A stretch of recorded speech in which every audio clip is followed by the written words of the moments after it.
Ayo didelok sumbere lur, kaya apa debit aire. Iki lur, debit aire buwening lur asline. Lho. Sing penting pengelolaane.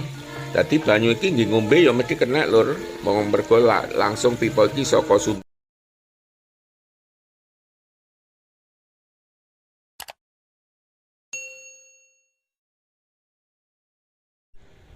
Assalamualaikum warahmatullahi wabarakatuh. Piye kabare dulur-dulur kabeh? Muga-muga tansah sehat lan lancar rezekine.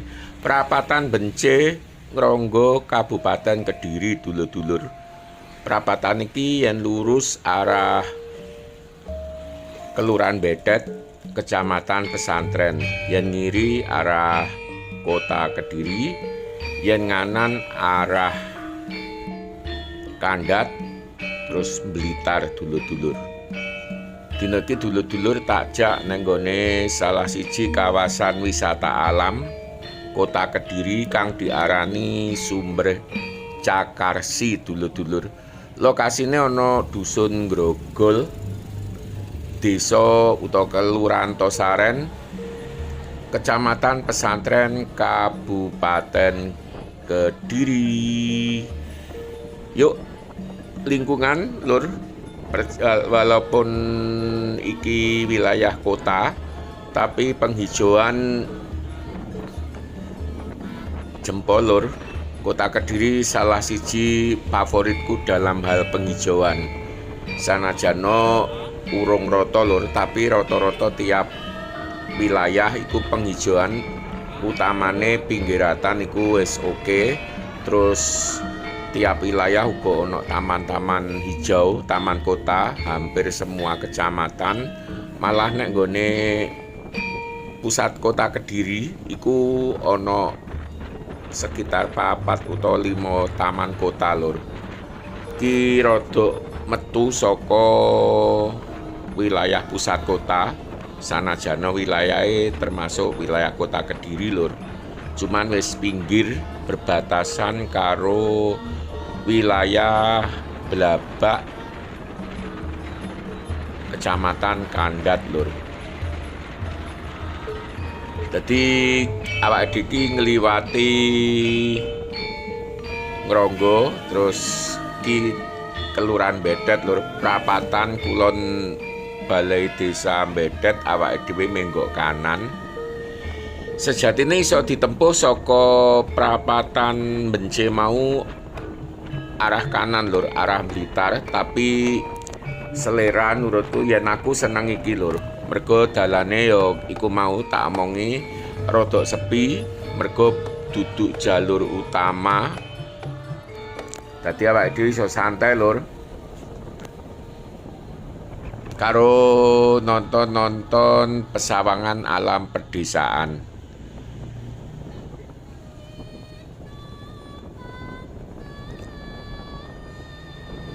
Kiwa tanduran tebu lur.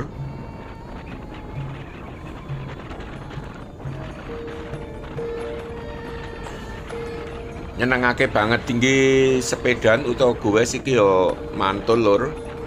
Nggih montoran yen dina prei. Terus engko awake dhewe ngopi nang nggone Sumber Cakarsi. Nganan lur.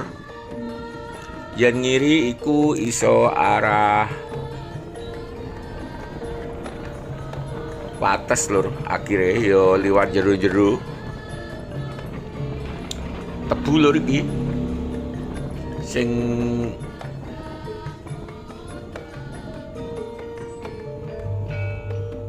asik banget lur pemandangane.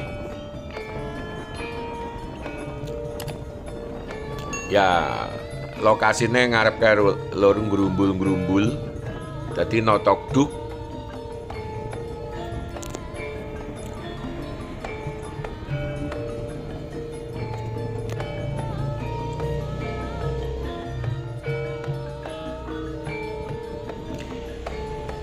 tumrap warga Kediri yen durung nate mrene ya rugi lho Lur, nggone ki asri banget.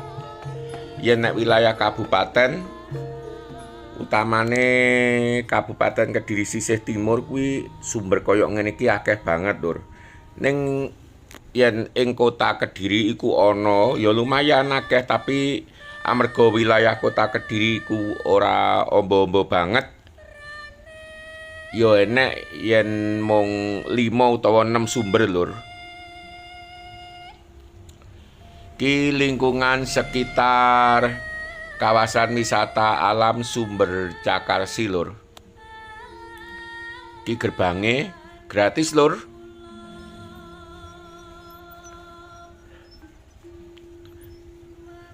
Dikelola kerjasama pemerintah kelurahan Tosaren kerjasama pemerintah kota Kediri Lur. Dadi yen pengen golek udara segar, lingkungan asri, karo menikmati sumber air yang sangat bening, menyegarkan, iki salah siji alternatif panggonan sing bisa dikunjungi Lur. Okeh warunge ya ana sekitar 5 warung kopi Lur, uga makanan khas Kediri, pecel kerupuk, terus sego, mie, sederhana tapi enak. Saiki motore diparkir nang kene Lur. Yen gak rame ku parkir awake dhewe sembarang.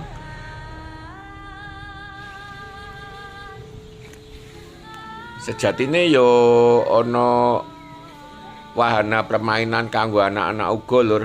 Sarehne iki gak pati rame yo iku ngarep iku Lur. Ana bandulan jungkat-jungkit.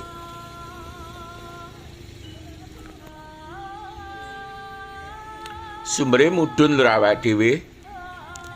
Oke, saiki mudhun Lur, lagi ana anak tangga mudhun iki Lur sumbere. Ayo disepil.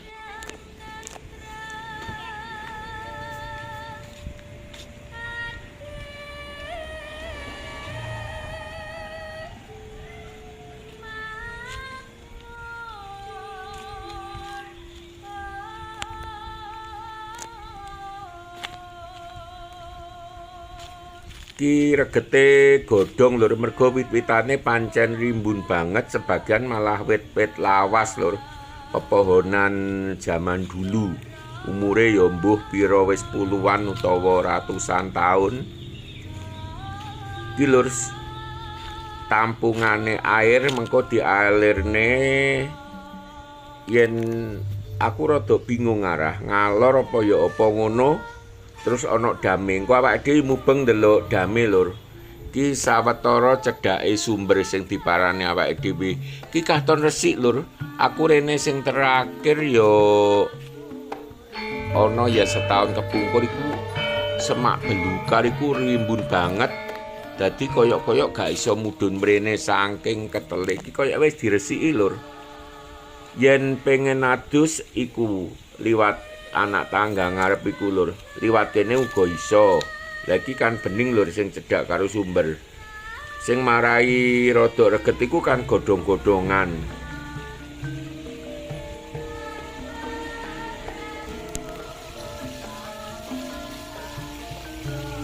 Saiki ayo didelok sumbere Lur.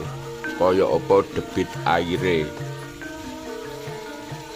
Iki Lur, debit aire bening Lur asline. Lho.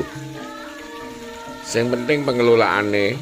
Dadi banyu iki nggih ngombe ya mesti kena Lur. Wong mergo langsung pipa iki saka sumber engko disepil ya an.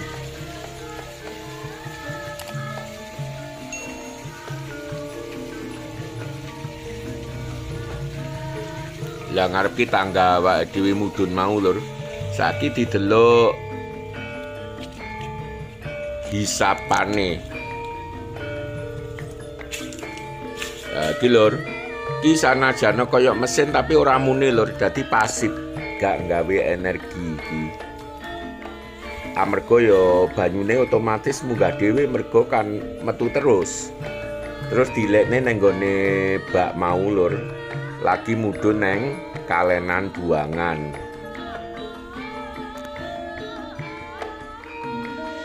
Ki dhewe wis munggah maneh lur iki.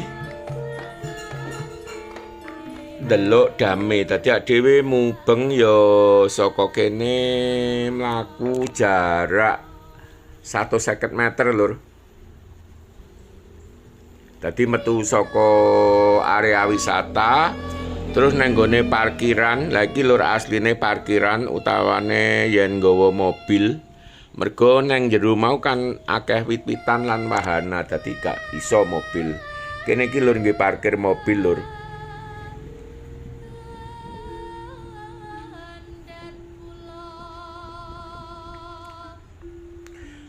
Yen barudan ketok lembab, godhong-godhong seger-seger ngono. Iki ya pas musim rendeng cuma wis pirang dina ngono gak udan lur.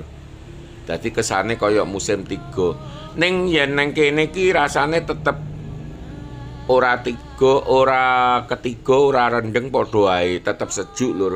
Mergo ya banyu melimpah. Oh iya, ana salah siji wit trembesi lur sing ngambruk gubedhe, mangkane rada suda kerimbunane. Sebagian ya pancen diresiki semak-semake sing cedhak sumber mau lur. Lah sekitar kene iki lho lur mbiyen nenek wit kedu ambruk.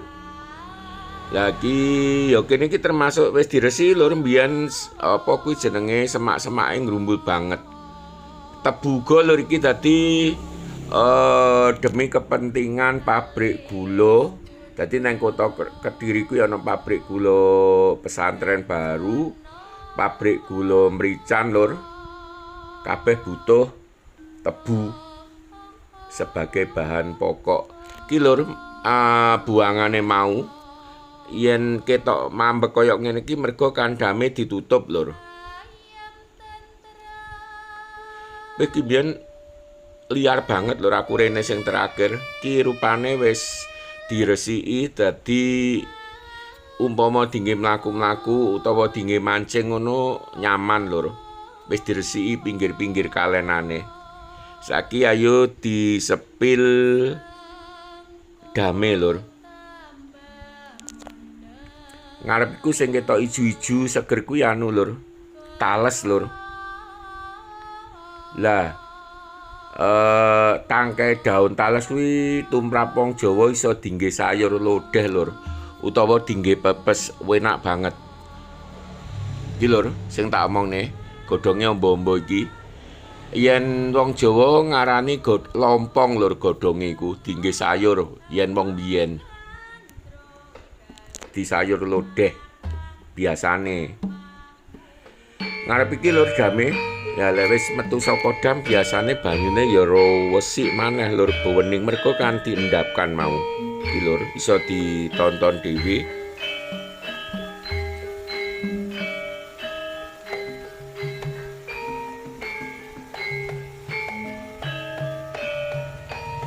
Sumber Cakarsi, Kelurahan Tosaren, Kecamatan Pesantren, Kabupaten Kota Kediri. Wilayah Kota Kediri sisih etan lur, dadi wis enek ambu-ambune Gunung Kelut, dadi ora mokal yen akeh sumber ing wilayah kene. Dadi wilayah Kota Kediri sisih timur, sisih wetan, Kabupaten Kediri, Ngancar, Wates, Pelosok Klaten kuwi uga bisa diarani wilayah dengan 1000 sumber lur, saking akeh sumber. Iki mung salah siji sumber kang lokasine neng Dusun Grogol, Kelurahan Tosaren, Kecamatan Pesantren, Kota Kediri. Lah saiki wayahe ngopi neng warung lur. Mlebu maneh nang nggone area kawasan wisata mau.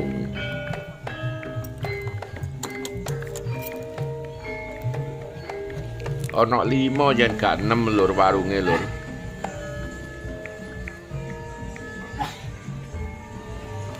Mesti nasi tumpang pecel mesti ana iki lur. Ki mang aku pesen white kopi tak tambahi bubuk ireng lur.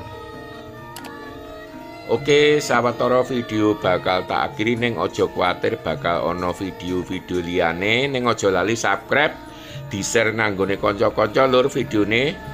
Wassalam.